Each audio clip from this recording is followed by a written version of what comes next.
Granada is an extremely hot part of Spain, but as the warm air blew over the pools and fountains, the water would evaporate, cooling the air surrounding the palace and making it a very comfortable place to be.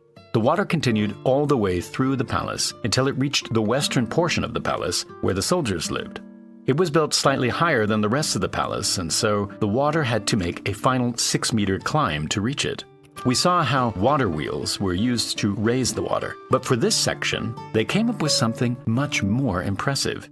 This was a special device that didn't require water wheels, animals, or any external power. Here's how it worked.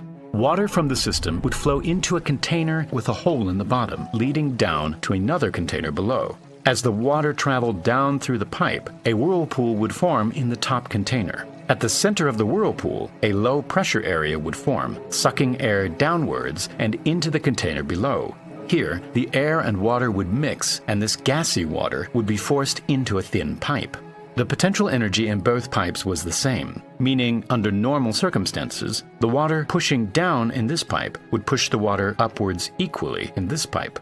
But since the water in the thinner pipe was full of air bubbles, it was lighter and could travel higher up the pipe. By passing a constant flow of water through the whirlpool, this device was able to raise water 6 meters higher than when it entered, providing water to the rest of the palace.